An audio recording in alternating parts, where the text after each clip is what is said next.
Salut les amis, j'espère que vous allez bien, tous et toutes, vous l'avez forcément compris, c'est vrai qu'il n'y a pas beaucoup de catch en ce moment, je m'en excuse d'avance, hein. C'est vrai qu'il y a pas mal d'actualités footballistiques et c'est vrai que j'ai eu pas mal pris par des affaires personnelles, mais nous sommes ici bien évidemment pour débriefer le show bleu d'WW SmackDown et donc eh bien nous allons débriefer ce show qui a eu donc hier sur Fox. Qu'est-ce qui s'est passé durant ce show, me direz-vous? Qu'est-ce qui a été raconté? Qu'est-ce qu'on va pouvoir raconter ce soir? Eh bien, il y a eu des matchs. Il y a eu des matchs qui ont été proposés. On pense notamment à Sasha Banks contre Carmella, c'était pour le titre féminin de SmackDown. Il y a eu quelques segments, avec notamment Kevin Owens qui est venu un petit peu titiller Roman Reigns. Mais c'est Jey Uso qui est venu, on reviendra bien sûr très rapidement. On a Otis et Chad Gable qui ont fait équipe pour affronter Nakamura et Cesaro. Il n'y a pas eu ça aussi, tir de contrat qui a été notamment avec Sasha Banks et Carmella, avec un nouveau personnage qu'on va pouvoir proposer. Les Street Profits qui sont été, pas ensemble, mais en tout cas en one-on-one avec Montez Ford qui a dû faire face à Dolph Ziggler. Sami Zayn qui a profité de roublardise pour battre Biggie, on en parlera bien évidemment durant cette émission. On a également une tentative d'association, voilà, clairement, avec donc Natalia et, alors je me souviens jamais de qui, je crois que c'est Peyton Royce, qui donc a donc fait face donc à la team Riot Squad, c'est-à-dire Liv Morgan et Ruby Riot. Et donc on a terminé avec ce petit moment, avec ce balançage de champagne de Carmella qui a donc frappé sur le dos de Sasha Banks. Voilà un petit peu ce qui s'était passé. Nous allons bien sûr débriefer tout ça, on va commencer tout de suite. Alors, on va directement aller sur le vif du sujet. Je laisse la vignette tourner, comme ça vous voyez un petit peu ce qui s'y passe. On va parler bien évidemment de ce qui s'est passé entre Carmella et Sasha Banks. Bah, je vais dire que l'idée de faire un match de championnat ne me dérange pas, loin de là. On va dire, si tu peux pas mettre de match de championnat dans un show hebdomadaire, c'est-à-dire clairement, c'est pas possible. Voilà, c'est clair. Le souci de cette idée, c'est que à un moment donné, c'était quel était le but? Pourquoi avoir... Alors attendez, je vais plus bloquer la photo si je peux être assez rapide. Voilà. Pourquoi avoir décidé de faire ça? Parce qu'il ne faut pas faire les choses parce que tu as envie de le faire. Il faut le faire parce que ça a une bonne raison de le faire.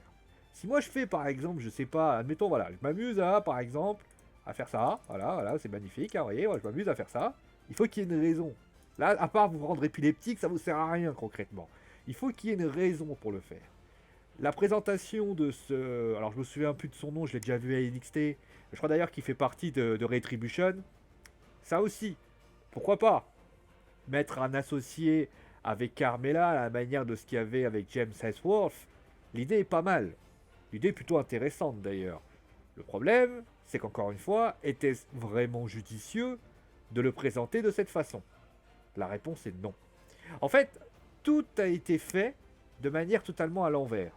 L'idée du match de championnat, alors surtout que, encore une fois, je tiens à le signaler, le match n'est pas dégueulasse en soi. Sacha fait une bonne prestation, Carmella fait une belle prestation aussi. Souvent, j'entends souvent dans les réseaux sociaux les gens qui comparent Carmella à Lana. Que Lana n'a pas de talent.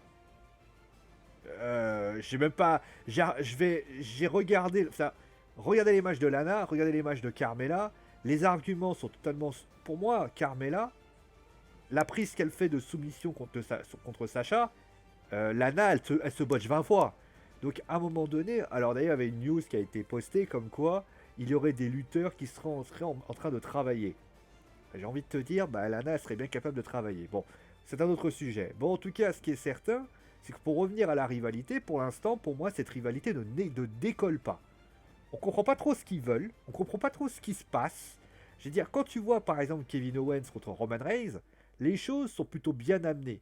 L'histoire de peur, l'histoire de ci, de ça. En tout cas, on est plutôt dans une construction qui est plutôt intéressante. Le cas de Carmella contre Sacha, bah, j'ai envie de vous dire, à part la bouteille de champagne qui a été fracassée sur le dos de Sacha, le fait qu'elle ait un nouvel associé, bah, au final, en fait, tout le monde s'en branle, en fait. C'est-à-dire que là, tu mettais le match à TLC, ça serait pareil. Moi, ce que j'aurais préféré à la limite, c'est qu'on ait une rivalité. Notamment, on a eu Bailey. D'ailleurs, Bailey, d'ailleurs, aussi, ça c'est pas mal. C'est-à-dire que maintenant, les rivalités, en fonction de la semaine, elles apparaissent, elles disparaissent. on aurait pu faire un tag team avec Sacha et Bianca contre Carmella et Bayley. Avec un associé, on aurait pu faire signer le contrat avec notamment un match tag team. À ce moment précis, il y aurait eu une disqualification. Et à ce moment précis, on aurait pu avoir, par exemple, Carmella et donc Sacha qui auraient pu littéralement en venir au moins et finir dans la même situation. Il n'y avait pas besoin de mettre le titre en jeu. Là, j'ai eu l'impression qu'ils ont eu envie de faire un teasing en se disant putain, on va pas trouver. Comment on peut faire de l'audience? Comment on peut faire de l'audience? Vas-y, mets que Sacha et Carmella vont s'affronter pour le titre. Mais trouvions, tu as fait signer un contrat il y a une semaine. Où est-ce que tu as déjà vu dans l'histoire de la WWE, à part les Survivor Series, un lutteur champion perdre le titre une semaine avant qui va le défendre? Je veux dire, à un moment donné, ça n'a pas de sens. Et forcément, si ça n'a pas de sens, tu peux pas faire comprendre. Alors, peut-être que le gamin de base qui a 5 ans, il va se dire oh là là, ah Sacha, elle peut perdre le titre. Mais quelqu'un qui a mon âge, qui a entre 20 ans, 30 ans, 40 ans, il sait déjà pertinemment qu'il a il a du catch en lui. Bon, à part certains qui. Bon, j'ai pas compris que le catch c'était scénarisé, mais bon, ça à la limite, on leur en veut pas. Vous savez ce que c'est, hein, le handicap, c'est fait pour tout le monde. Mais en tout cas, je plaisante, hein, bien évidemment. Le handicap catchesque, je parle. Hein. Mais en tout cas, ce qui est certain, c'est que le handicap catchesque, il a en tout cas fait pour une minorité. Mais le handicap, en tout cas, les fans de catch et ceux qui connaissent la situation, ils savent pertinemment que c'est ce qui s'est passé là. Il n'y a aucune chance que Carmella remporte le titre. Et si c'est pour justifier l'arrivée du Mister, ben bonjour. Alors le Mister déjà, encore quand c'est une fille, je dis bon. Alors c'est pas du sexisme. Hein. J'arrive quand même à l'accepter. Parce que c'est une fille, parce que si... Explique-moi pourquoi ce monsieur se fait laminer comme pas possible. Bien, quand c'est un duel, alors, bon, à part le grand monsieur DJ, mais sinon, à un moment donné, ça passe pas. Franchement, ça passe pas et ça suit pas et évidemment, c'est pas beau. Voilà. Bon, malgré tout, on va quand même passer à la suite avec donc... qu'est-ce qu'on a eu? Ah bah oui, on va parler des Street Profits. Ah oui, bah ça... Alors, c'est sur de contrat aussi qui a été... Alors, le gros tampon, hein, qui est pas mal.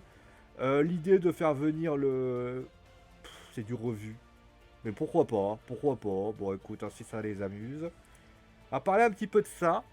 Alors, j'ai eu une... Alors, le match est très bien. Mais j'ai eu une énorme frayeur. Parce qu'il y a eu à un moment donné, donc Dolph Ziggler et donc Montez Ford qui ont décidé littéralement de s'amuser. Et à ce moment précis, vous avez donc des gobelets qui sortent dans tous les sens. Et là, je me suis dit, putain, ils avaient gagné. En fait, non, j'ai pas entendu la cloche, heureusement. Dolph Ziggler gagne, et c'est plutôt bien. Mais là, je me pose une question claire. Est-ce qu'on n'a pas la version des New Day qui est très pénible? C'est-à-dire qu'on a les New Day à Raw, qui, on va dire, sont, on va dire, un peu moins virevoltants. Et t'as les Street Profits, qui sont littéralement un remake des New Day. Alors certes, les New Day sont le remake des nanana. Mais en tout cas, ce qui est certain, c'est que pour le moment, je suis très perplexe sur l'idée de garder les titres. Parce que là, Dolph Ziggler a fait un très bon match. Montez Ford a un talent, clair. Mais cette équipe, elle a... Elle m'apporte... En fait, elle me donne pas le hype.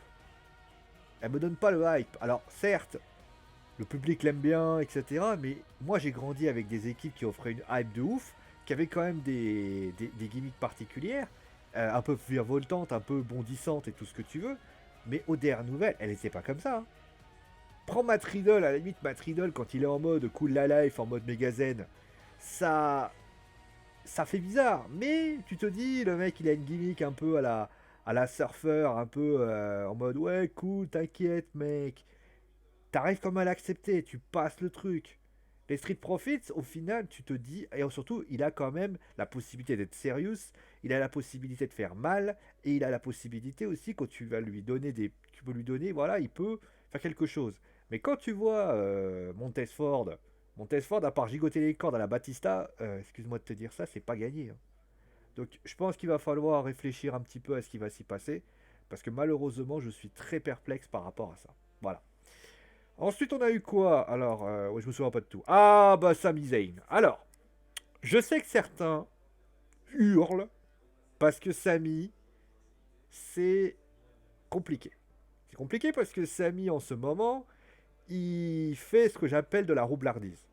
Mais c'est pire que de la roublardise parce que le problème, c'est que la roublardise, ça peut marcher quand tu fais une fois. Lui, c'est tout le temps. En fait, c'est un mec.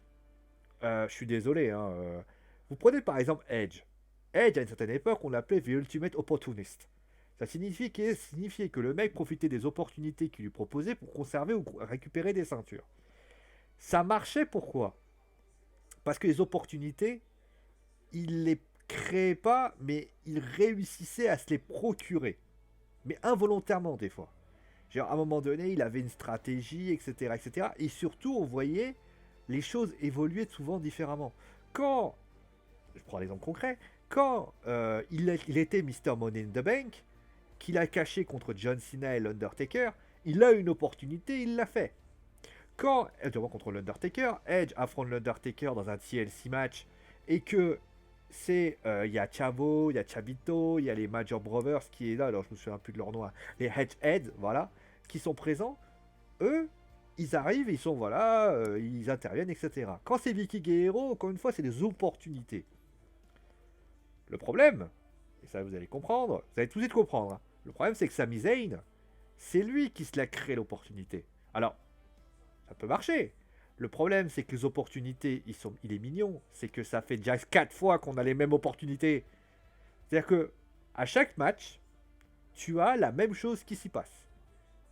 Contre Apollo Crew, il avait le match pour le titre intercontinental. Le mec, il lui attache les bras, il peut pas passer.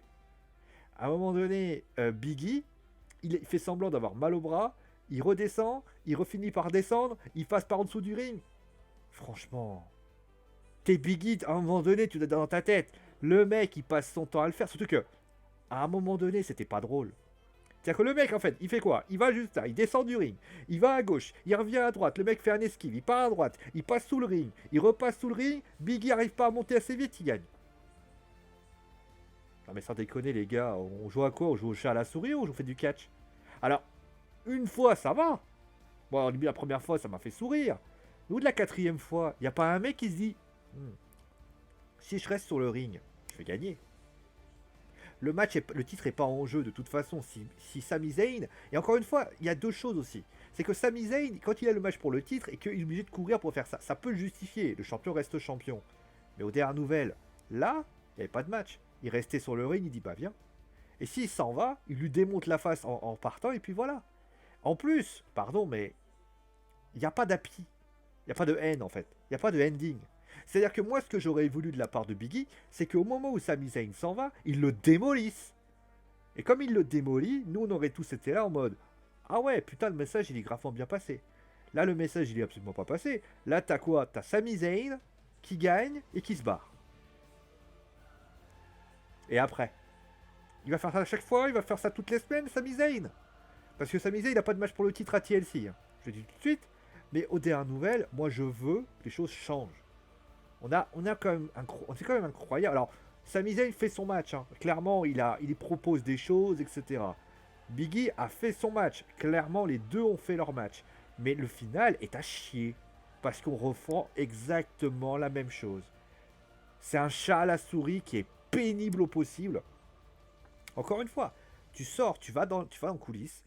Il commence à discuter, ouais, je suis le meilleur et tout. Et à ce moment-là, il y a Biggie qui arrive, qui le fracasse dans la tête, qui lui met des patates dans sa gueule. Et comme ça aurait été bien. Là, on s'en bat les couilles en fait. Là, clairement, c'est à chier et c'est dommage. Voilà. Et donc, on va terminer avec. Alors, j'ai pas la photo, parce que pour moi, la photo, c'était surtout Roman Reigns en coulisses. Pourquoi il a amené son. Alors, il a justifié pourquoi il a frappé Jay. Il a expliqué comme quoi c'est une histoire de peur, etc. C'était vraiment un segment pour builder TLC. Clairement. C'était que ça. C'était ça le but. C'était de builder TLC. Par contre, j'ai quelques bémols. Le premier, c'est Kevin Owens qui, pour ainsi dire, se fait surprendre par un coup de chaise. À un moment donné, il doit se dire quelqu'un va apparaître. Mais bon, c'est pas grave.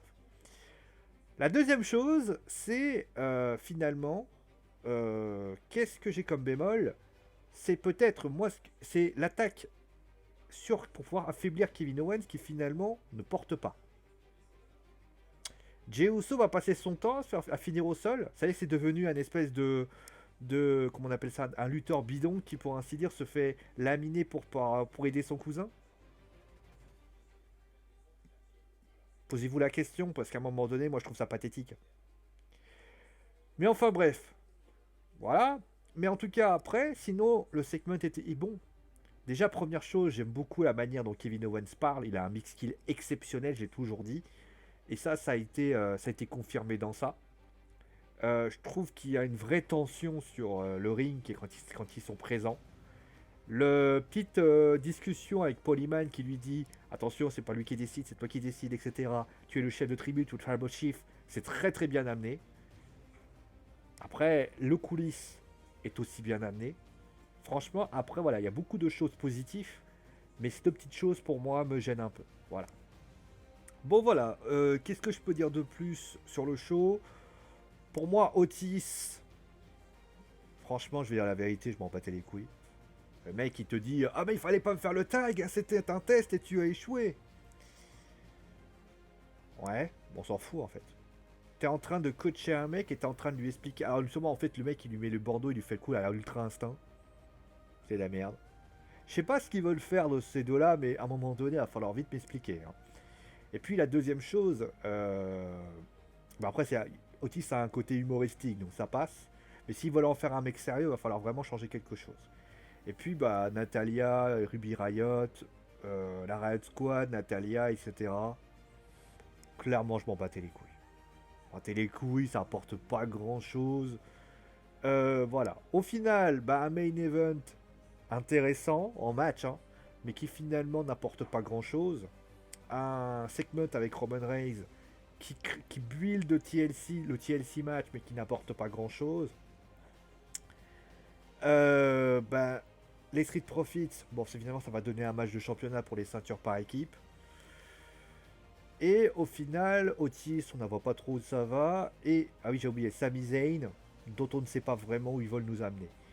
Bah, au final, ça donne un show, j'ai un pay-per-view, un show qui est de transition en fait. C'est un show de transition, c'est pas un show où tu amènes les choses, c'est un show de transition.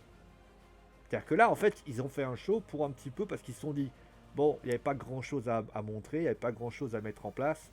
On va tout simplement le faire un show de transition pour tout mettre la semaine prochaine ou alors à TLC. C'est leur choix. Moi, je suis pas pour parce que j'estime que il fallait quand même mettre quelque chose. C'était vraiment ce show-là qu'il fallait faire parce que c'est pas à quelques jours du pay-per-view. Alors, il y a peut-être la blessure sur la jambe de Kevin Owens qui va pouvoir discuter, pardon. Mais clairement, voilà. Bon, voilà un petit peu ce que j'avais à dire par rapport à ça. C'est pas un mauvais show, mais clairement, c'est un show de transition, pour ainsi dire. Je vais parler rapidement des autres shows que j'ai regardés. Alors, on va lancer le. Voilà, on va lancer ça. Je suis. Franchement, je suis déçu de Dynamite. Je suis vraiment déçu de Dynamite. Honnêtement, ont buildé un truc de fou pour rien en fait. Sting, il n'y avait rien. Sting, il est venu, il a parlé avec Cody, il a dit et puis il est parti. Kenny Omega, c'était intéressant, mais il n'y avait rien de plus à ajouter. Voilà. Franchement, les deux gros segments qui devaient être faits n'ont même pas donné satisfaction, pour ainsi dire. Après, pour Sting, si c'est pour mettre en avant Darby Allin, ça doit être fait autrement, clairement. Après, pour le reste, les matchs sont pas dégueulasses. Le match MJF Orange Cassidy est pas mal. C'est pas oufissime, voilà. Ça se regarde, mais clairement, quand tu builds deux gros segments et qu'à la fin, bah, tu te dis, il n'y a rien.